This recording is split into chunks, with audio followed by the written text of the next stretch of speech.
Today we're going to talk about World War II, the build up to World War II. We're going to focus on Germany today. Remember we talked about at the end of World War I, before it actually ended, the Kaiser Wilhelm II, resigned, abdicated his throne. A new government is set up at that time in Germany. It's called the Weimar Republic. The Weimar Republic then is actually the government which surrenders for Germany and accepts the terms of the Treaty of Versailles. So that's important to remember. The Weimar Republic then gets blamed for a lot of things that happened in the aftermath of World War I. In part, they're blamed for accepting a deal which many people come to think is unfair and sort of selling Germany out. Also, when the sanctions come from World War I, it begins to ruin the economy of Germany, high inflation and reparations and so forth that we talked about before. Weimar Republic gets blamed for that as well. These war reparations, many people believe, are unfair, too severe. It also, the treaty required that Germany accept full blame for World War I, which really, they're not fully to blame. I don't think most people think they are, but they took the full blame. So they had to do all the payments and so forth. Of course, as we mentioned last time, this led to the Great Depression of the 1930s because the U.S. was loaning a bunch of money to Germany to help their economy, and then eventually everyone was overextended. Stock market crash happened in 1929. The loans are called in, as we mentioned last time, and this leads to the Great Depression.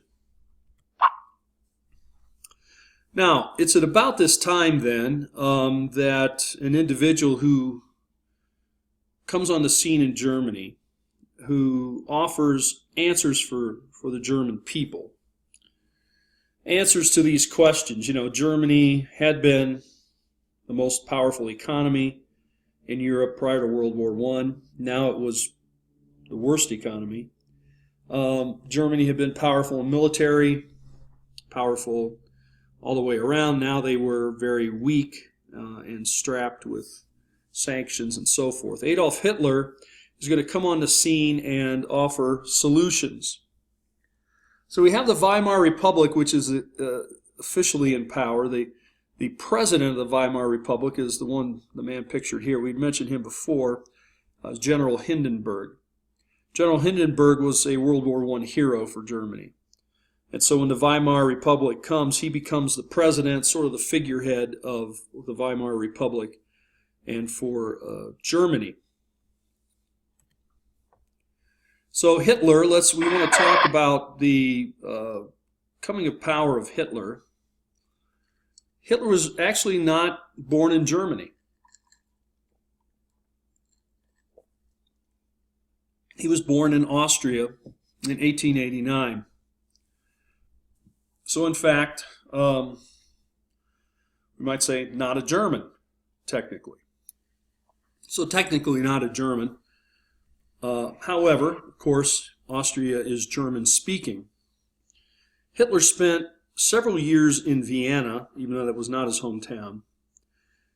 He fancied himself an artist, a painter primarily.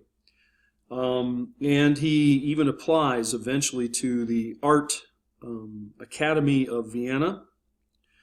So he goes to Vienna to try to make it as an artist. He did oil paintings. He sold them all along the streets of Vienna, as several artists do. They still do it to this day. People selling artwork, people playing instruments and taking donations, that sort of thing. He didn't really do very well at that. His application for the Art Academy was not accepted. And here he was exposed to quite a bit of anti-Semitism. It's interesting to think, although normally I try to refrain from what if, because we have enough to learn in history just what did happen rather than try to speculate as to what might have happened. But I will say, it does make you think, if Hitler had been accepted to the art academy and was then brought to be trained as an artist, how that may have affected the history of Europe, the history of the world. But at any rate, he wasn't, and of course later on he will blame Jews at the art academy, he said, who denied his acceptance. Well, he will finally give up being an artist in Vienna, and he'll move to Munich, Germany, which is in the southern part of Germany, Bavaria. And there he will live, and then World War I is coming on the scene. He will join the German army. He is granted permission to join the German army. He serves there on the Western Front, so primarily France area, and he serves as a runner. He serves as basically running messages. Remember, they did have sort of telegraph. They could send some things by wire. They didn't have wireless communication. But the telegraph wires and so forth were often cut or blown apart by shells. There's a lot of problem with that. So basically a lot of messages were sent by messenger, by runners of messengers. So they would go from the command area, commanders, run with a message to some point in the front lines, and then run messages back and forth between commanders. So Hitler did that. It appears he did a good job. He was twice decorated for bravery, but, not a major war hero of World War I. So this then, of course, ties him to Germany. Obviously, Austrians speak German. Now he has served in the German army. He identifies himself with Germany. And when World War I comes, of course, it's devastating to many people, and it's certainly devastating to Hitler. So Hitler's devastated by the loss, and with his growing anti-Semitism, he's looking for someone to blame, as I suppose many people are. Obviously, the Weimar Republic is blamed, but Hitler is going to be more focused. He focuses his attention and blame on the Jews. He believed that the Jews were controlling the Weimar Republic and that the Jews had sold out Germany. In 1919, he joins a group already in existence, but a small group, and it's called the German Workers' Party. German Workers' Party. He will quickly rise up as a leader of this group, and a new name will be taken for this group. It'll end up with the name the National Socialist German Workers' Party, or NSDAP, if you spell it in German, right? NS, D for Deutsch, A for Arbeit, or Arbeiten, that's for work, and then party. So NSDAP, which is then normally called, abbreviated, Nazi Party. So he doesn't start the Nazi Party, but he certainly reorganizes it and become a leader in it. And under his influence, it'll grow greatly from just a small amount of numbers to thousands. So he built the party then with his powerful speech, sort of charismatic approach, and I would say simple message, giving people answers that they wanted. And he built the party from, say, roughly about 50 people to, of course, the thousands of people that we know of later on. Here is a poster that is a recruiting poster for the National Socialist German Workers' Party. As you can see, it's spelled out there on the poster in German. And basically it's telling you to enlist or sign up to join. It's hard to see on that, but you can see the snake that's there. The snake has a dagger through its head.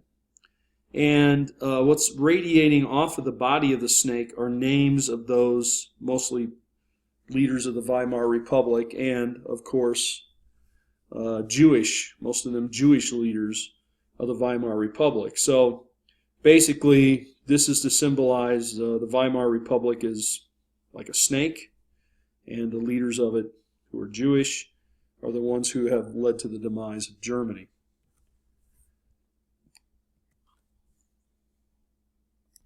Well, Hitler comes to lead, of course, the Nazi Party mostly in Bavaria, in Munich. Here's a picture taken from those early days in Munich.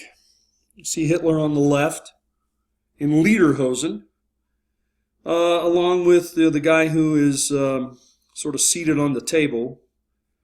The second from the right is Rudolf Hess, who will become a major leader in the Nazi Party as well. Hitler and his friends try to lead an overthrow of the government of Bavaria. So you might think of Bavaria as being sort of like the state government, like the government of Florida, state government. That coup is unsuccessful in November of 1923 in Munich. This is sometimes called the beer hall putsch. Hitler is arrested. This is basically, I suppose you might say, an act of treason. He gets a fairly light sentence. I think the judge is sympathetic to him, or his cause anyway, that, that Germany was in terrible shape and so forth. At any rate, he's put into jail. While in jail, he will take this time to write his main work, about the only written work that we know from Hitler. It's called Mein Kampf in German, which can be roughly translated as My Struggle. So in this, Hitler will give his basic ideas. So I want to delineate some of the basic teachings of Hitler, which are found in Mein Kampf clear back in 1923, 24. More than a decade before, almost 15 years before he really comes to power and is able to implement a lot of these things. What does he say there in My Struggle, Mein Kampf? Number one thing you have to remember about all of Hitler's ideas is that he blames everything on the Jews. Jews are the source of all the problems of Germany, I guess he'd probably say maybe the whole world. The Jews are evil, the Jews are conniving, any kind of bad stuff you can think about Jews. That's Hitler's basic teaching. And you need to understand that to understand the other things that he will do and the other things that he will say. For example, he'll say the Jews control the Weimar Republic. And, interestingly, they are also in charge of the Communist Party. So in Germany at the time, there were two main sort of political parties. One was with the Weimar Republic. The other was the Communists. Now, there are two very opposite views. One is democracy and capitalism. The other one is communist rule and certainly sort of a communalism of communism. So how are these two opposites coming from the same source? Well, basically, you have to remember Hitler sees that the Jews want to control the world, and he'll use different methods to do it. Remember Karl Marx, who is the founder of communism, Marx and Engels. Karl Marx is Jewish. And so anything that has to do with communism then could be linked back to Karl Marx, hence linked back to Jews. So you can see his attitude to blame everything on the Jews, even things that are completely opposite. Anyway, so there is his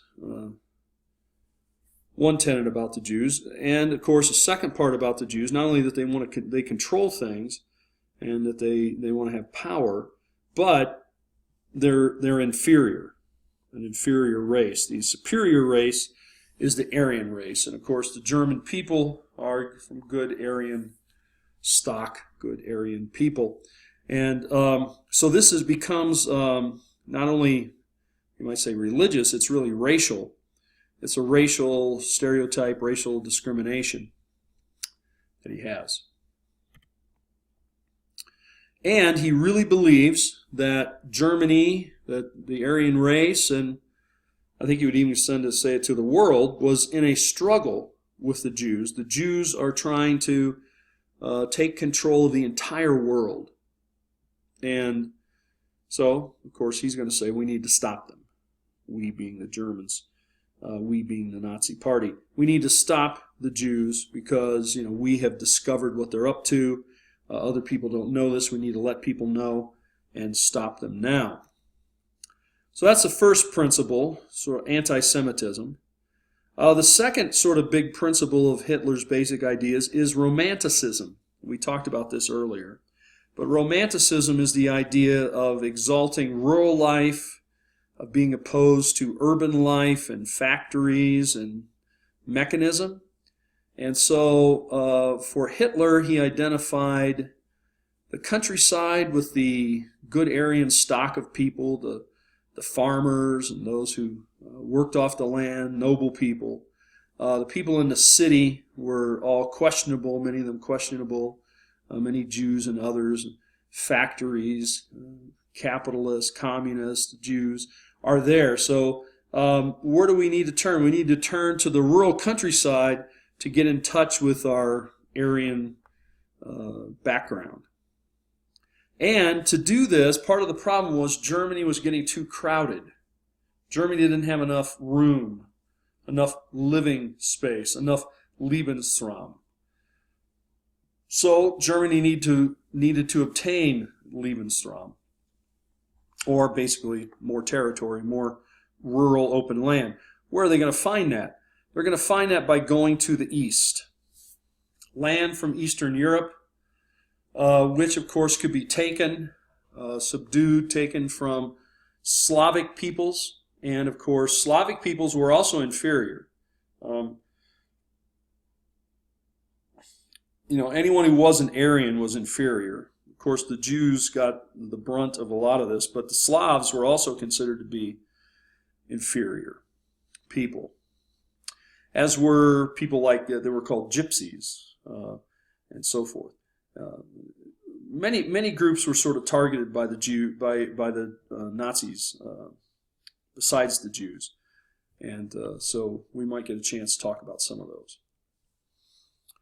So, what are the basic teachings of the Jews? Anti-Semitism, living space, and then the third point is that Germany needs to navigate it through this time of crisis, this life and death struggle. It needs a strong leader, a Führer, to solve all of their problems. And Hitler doesn't come out and say that he is that person, but of course it is strongly implied. Now the Nazi Party continues to grow. The thing that slowed down the growth of the Nazi Party is actually the influx of U.S. money, which made the economy better in Germany. So actually, thing that's really going to help the Nazis is when the Depression hits. The bad economy is really going to make their case for them. So in the 1920s, the Nazi Party doesn't grow that much. They don't have a lot of successes then. Although it's still there, these ideas are formulating and so forth. But after 1923, when Hitler is arrested and placed in jail and he writes Mein Kampf, he changes his tactics. He decides that a sort of overthrow of the government, a revolution or a takeover, is not what he was going to do. He looked at the democracy of the Weimar Republic, which was weak, And he saw there a way in which he could take control of Germany without military force. He could take control of it by political maneuvering. And that's exactly what he does. When the 1930s come and the Depression hits hard, especially in Germany, this becomes the thing that really sparks the growth of the Nazi Party. And so by 1930, remember the Great Depression, the stock market crash and everything hits in late 1929. By 1930, we're going to see that in Germany, the Nazi Party becomes the second largest party of the country. By 1932, the Nazis are getting 13 million votes in elections, which makes them the largest party, or the party that receives the largest number of votes in Germany. So I think this is the other thing to keep in mind that sometimes people don't realize. The Nazi Party was not a fringe group. The Nazi may have started that way, but the Nazi Party grew in power and it grew in popularity so that people were actually voting for Hitler and they were voting for the Nazi Party. So, since the Nazi Party was the largest political party, Hitler demanded to be made Chancellor of Germany in 1933. And this picture is taken from that time. Seated next to him, of course, is our great German general, Hindenburg, and then with Hitler. Now, even Hitler and the Nazi Party were not going to depose Hindenburg. Hindenburg was a hero. But Hindenburg was getting old here. I mean, I don't know, he was probably about 80 years old when this picture is taken, 78, 80, somewhere in there. And his health was somewhat failing. And so, I suppose a smart move on Hitler's point, instead of try to push him out, they just sort of edged themselves in and marginalized him. So the Weimar Republic, the leaders of the Weimar Republic, are, I don't know if I want to say they're duped by Hitler. They know Hitler has ideas they do not agree with, but they feel as though they have to make a choice, the leaders of the Weimar Republic. That Germany was either going to become Nazi-influenced or Hitler-influenced, or it was going to become communist, a communist country, influenced by Marx and so forth. That was not a popular idea with many people in Germany, certainly in the government, the Weimar Republic. And I believe that the leaders of the Weimar Republic thought that Hitler was a lot of talk. He couldn't really deliver. And that if he actually got some power, that, it's easier to talk about and criticize the government than it is to run it. And so if they actually gave him some things, he would sort of come around to their way of thinking. They could control him, that sort of thing. Now, obviously, they were wrong at that point. So the advisors encouraged Hindenburg, go along with this. Make Hitler the chancellor. We can control him. And he's better than the other option, which would be, there's no way we want an alliance with the German communists. So that's really where it ends up coming down, and this is really how, and I guess why, Hitler was able to maneuver into this position with really no resistance. And they really thought, if we give Hitler more exposure, give him some responsibility, he's going to fail. Of course, they were wrong. He's going to fail, we can control him. All of these ideas were obviously underestimating Hitler. Hitler uses the fear of the Communist Party and the fear of the threat of the Communist Party to expand the power of the Nazis and his power. So when he comes into power then as Chancellor, again, he's not the sole ruler of Germany at this point. But he is able to pass through legislation because there are in the government of Germany now, many Nazis. So they passed through the Enabling Act of 1933. The Enabling Act of 1933 began a long process of identifying, isolating, and eliminating the Jews of Germany. But to do that, first of all, we have to take on the communist threat. That was the number one thing that many in the Weimar Republic, many who were not communists, were very fearful of the communists taking over Germany. So Hitler said, hey, we need this Enabling Act to help counter the threat of the communists. And that is passed. And in 1934, Hindenburg dies. And then Hitler goes from being chancellor to president. So he goes right into that role after Hindenburg in 1934. He begins to use the title of leader, or Führer, as he had written about in his book, of what Germany needed, a strong Führer, a strong leader. And he sets up then for himself a kind of secret police, we'll call it that, secret police, the Gestapo. The Gestapo then could root out conspiracy, root out those who were not loyal to the Nazi Party, not loyal to Germany, at least in the view of Hitler and the Nazis. Here you see a picture of the head of the Gestapo, Heinrich Himmler, who of course becomes a notorious leader of this notorious group, who wore this special black uniform and answered directly to Hitler. Basically, you had the German, like say, generals and military, who always, many of them, were not enamored with Hitler, but the Gestapo answered straight to Hitler and was given increasing powers to even have powers over the regular military. So by 1935, we see, then we go from the communist threat to the Jewish threat, which of course in Hitler's mind are two sides of the same coin. And in Nuremberg, the city of Nuremberg, laws are passed in 1935, come to be called Nuremberg laws. These laws take away citizenship from Jews. Jews were no longer German citizens. They couldn't vote. They couldn't have any of the other rights of citizens.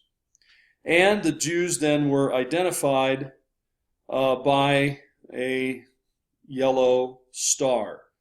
You can see in the upper left-hand corner one of these cloth stars, six-pointed stars. And this was to be worn on the your outer garments. So if it was cold out and you had on a jacket, it needed to have one of these stars. If you were walking around otherwise without a jacket, you would need it on your clothing on the inside. So, in the cold weather, you'd probably be wearing two stars. One on your overcoat, one inside. So that basically everyone could identify you and know immediately that you were a Jew. Because this is one of the things that Hitler had said, the Jews infiltrate.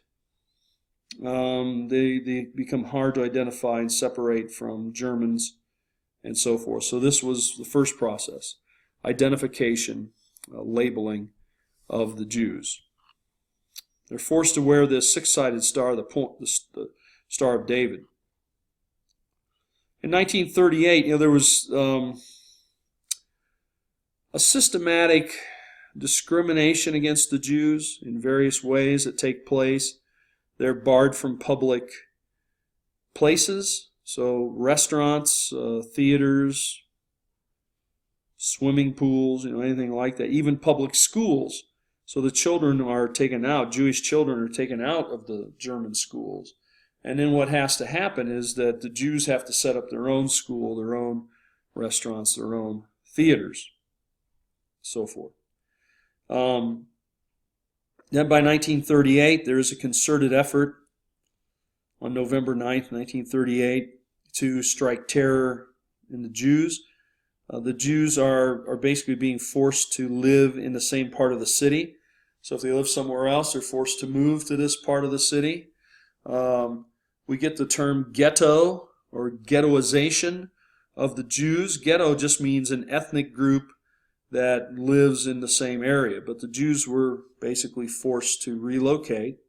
In 1938, Kristallnacht is a night of terror where the Nazis and Nazi-friendly people will go to the Jewish neighborhoods, the Jewish businesses, as you can see in this picture. They break out the windows, they attack synagogues, sometimes they burn down synagogues on this night. And of course, we said the Jews are barred from public places.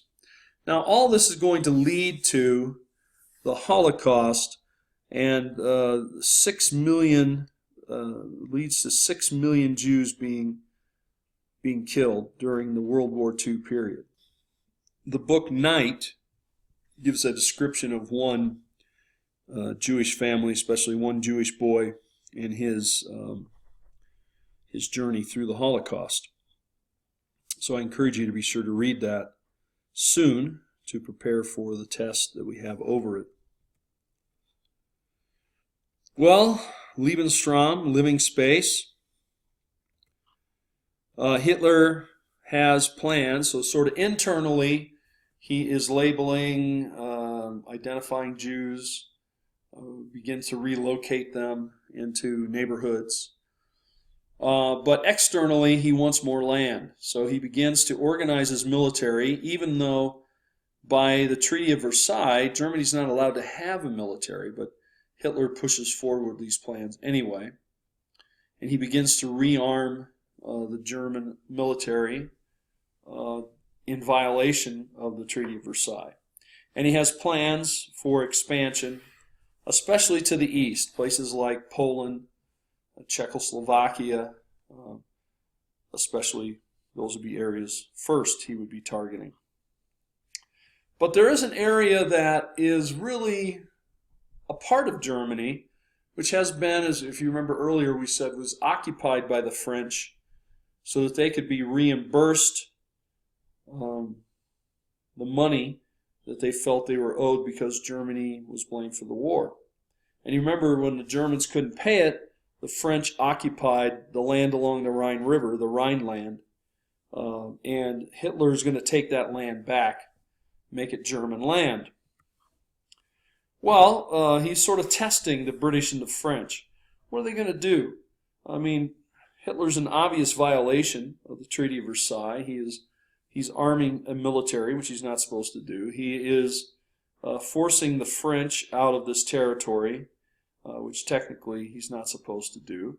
But, you know, they have a policy that comes to be called the policy of appeasement. Well, let's let Hitler have the Rhineland, because if they have the Rhineland, then they'll be satisfied. And after all, the Rhineland is Germany. The French have occupied it, and it's a wealthy part of Germany. The German economy is bad, so there were a lot of ways to say, okay, let's let that go, and they do.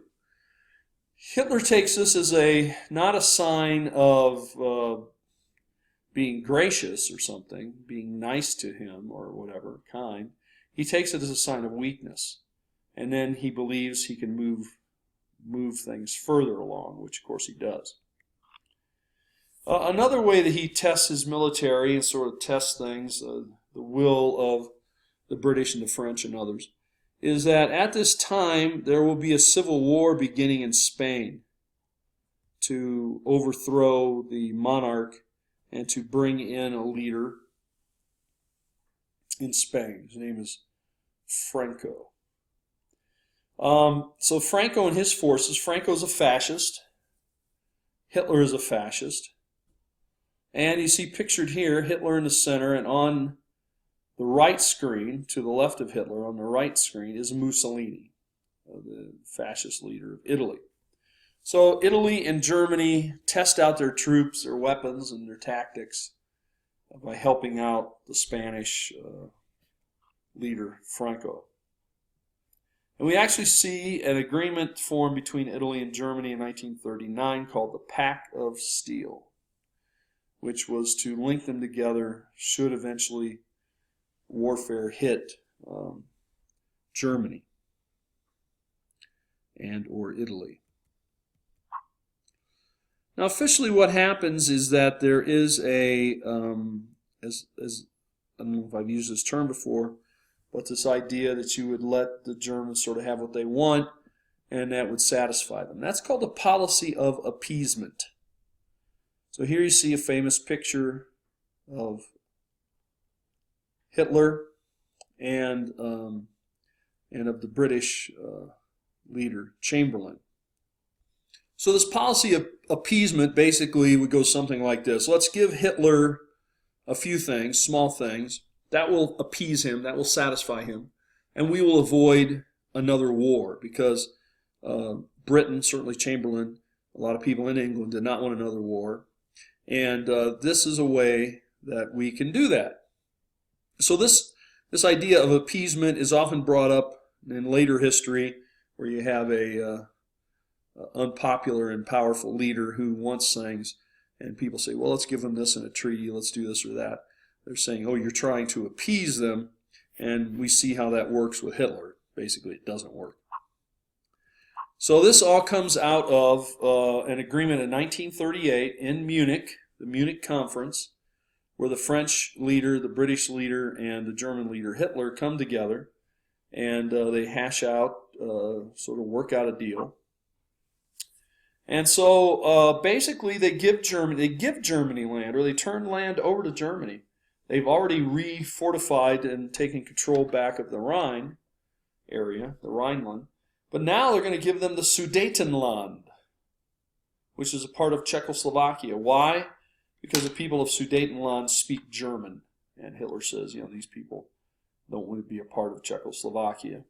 And so I said, okay, let's give them this. Not much territory. Let's give them that. It is, after all, German-speaking. Let's put the German-speaking people together in the same country.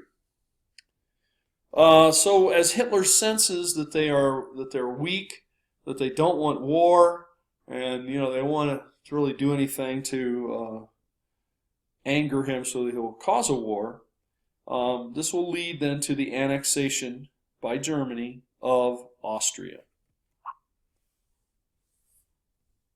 Again, there was no declaration of war. There was not sanctions. There weren't a lot of actions about this. And again, people rationalize, well, you know, Hitler was born in Austria and they speak German.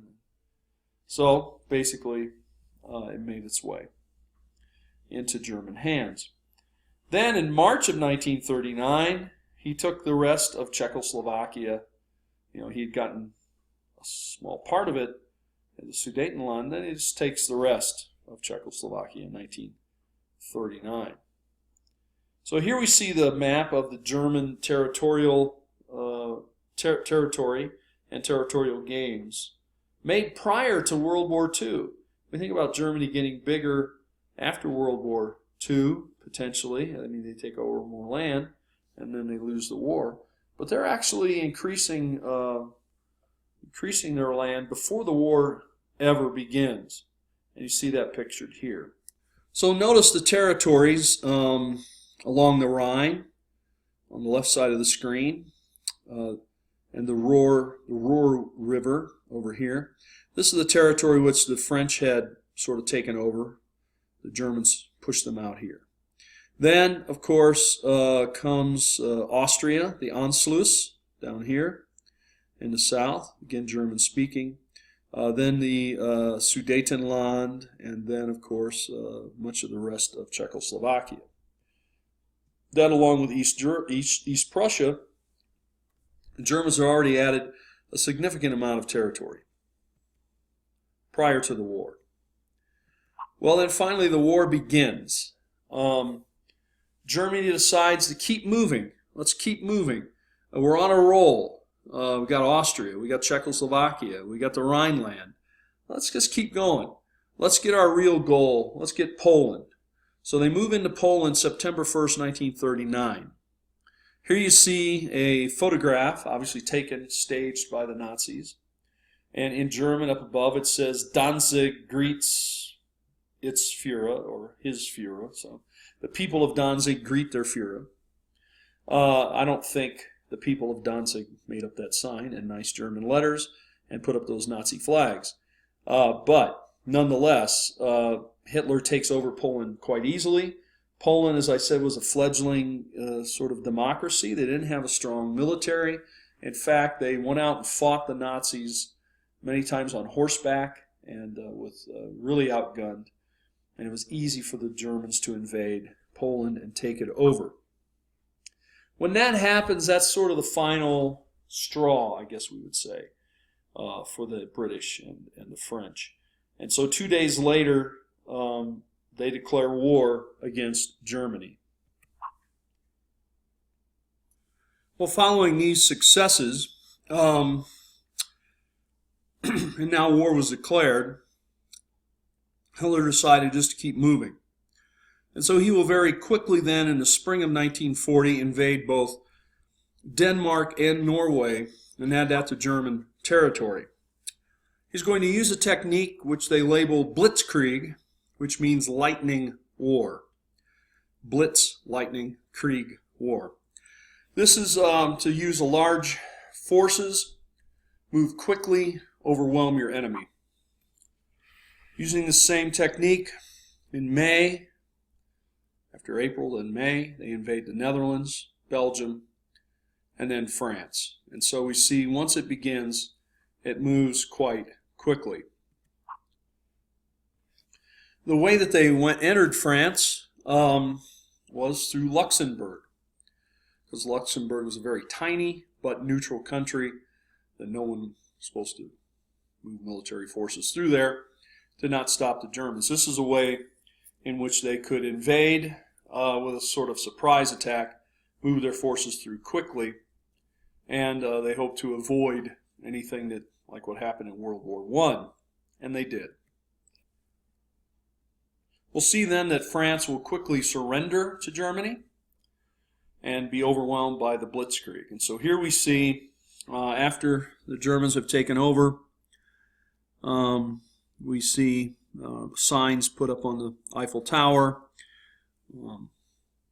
and the idea of victory here and the sign reads, Germany triumphs on all fronts. So things are really going Germany's way, and they quickly take over not only Paris, but about 3/4 of France in 1940. The southern part of France is called Vichy France, which is controlled by World War I General Pétain, but he collaborates, most people believe, pretty heavily with the Nazis to maintain his power. Vichy France then collaborates with Germany, and we see that, everything is going Hitler's way here. So this leaves then really one main enemy, well, eventually two. Russia has not yet mobilized because Hitler had signed a peace treaty with Stalin, a sort of non-aggression pact, and that had given him the freedom to avoid a two-front war. And it only left then England. So the Germans launch an offensive called Operation Sea Lion for an amphibious assault, what would eventually, they thought, would lead to an amphibious assault of England. Remember, of course, England's an island separated from the mainland. This has been the thing that saved it many times over. But using the powerful German Air Force, the Luftwaffe, the Germans will begin to bomb England, hitting their airfields, trying to blow up their planes on the ground. They hit England hard, but England does not surrender. Germany decides to retarget, Hitler decides to retarget, instead of just hitting military sites, to begin to hit places like London, large population centers. He thought that would break the will of the people. So they begin to divert some of their attacks. This allows the British to rebuild their Air Force. And They're also working on a new invention called radar. Radar would give an early detection of the German planes and would allow the RAF, the Royal Air Force, to launch a counterattack and for the cities to prepare for the attacks. So radar becomes a important technology which the British develop, which aids them in World War II. So after initially hitting military sites, the Germans begin to hit London and other cities to terrorize the British into surrender. This eventually backfires. The British proved to be far more resilient than the Germans anticipated, and it also diverted attention so they could rebuild their planes. And then in September of 1940, Hitler postponed his amphibious assault. Now, many have seen this as a mistake, that Hitler should have continued pressing Britain. In so doing, potentially could have taken over England. Again, this is another what if. Many people believe that the Germans could have defeated Britain with an amphibious assault, and then of course they would have controlled all of Europe, and the United States, it's going to be quite a while before the United States gets into the war, so they may never have gotten into the war, and then Hitler could have strengthened some boundary with the Russians and kept some deal with Stalin and had basically all of Western Europe. Well, again, that's what if. That did not happen. But Hitler changes his plans. He believes that the British are holding out. They're not going to surrender until he can show that the Soviets are not going to come and help them. So Hitler, instead of continuing his attack on Britain, turns and begins to engage the Soviets in battle. Of course, this proves to be a mistake. Everything was sort of going his way until this point. And then from here on, things begin to go the other way, in retrospect. So he attacks the Soviet Union, USSR. In the spring of 1941, the attack is delayed because there's trouble in the Balkans. This is areas that the Italians were supposed to be taking care of, but they proved ineffective to do that. So Hitler had to send his troops into the Balkan areas, places that would be like the Yugoslavia and so forth, and down into Greece even. In April of 1941, this delayed his attack on the Soviets. And again, when you're fighting the Soviets, the one thing is one of its major allies of the Russians and the Soviets is their winter. So if you get too late of a start, this delay will prove to be costly for the Germans. The Germans are using tanks, Panzer divisions as they're called. Here you see a photograph of one on the top and a diagram of the same kind of tank on the bottom. You can see it has a tank crew of 3. The driver in the front, the gunner, the front gunner, and then sort of a navigator behind there as well. So maybe a crew of 4. And they're operating the guns, and they're driving the tank, and so forth. They have cannons, they have a machine gun, and then the turret to swing around the big gun. These are very effective. They can move very quickly. And of course, the Germans had a war of motion, but when they begin to fight the Soviets, they do not invade them until after the middle of June, towards the late June. And it just proves to be too late in the year, because Hitler knew he had to defeat them before winter, because when winter came, of course, the Germans were ill-prepared for that. Their equipment, their tanks, and other things were not made to operate well in such very cold temperatures and snow and ice.